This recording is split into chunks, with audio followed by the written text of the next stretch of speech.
هدف الجميل في مرمى المنتخب البحريني. مهدي كريم محاول الآن، هوار، هي فرصة الهدف لهوار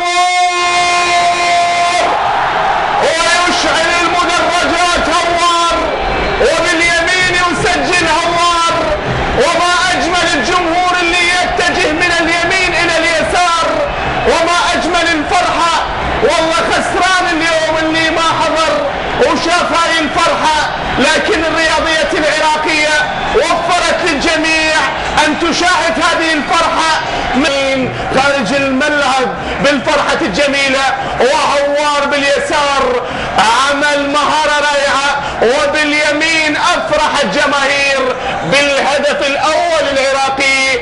هوار يسجل الهدف الأول للمنتخب العراقي في الدقيقة 28 بعد أن كانت الثغرة في الدفاع الفلسطيني. ظهر اللاعب فماجستا القبرصي، واللاعب اللي مثل هذا النادي القبرصي لأول مرة كلاعب عراقي في دوري أبطال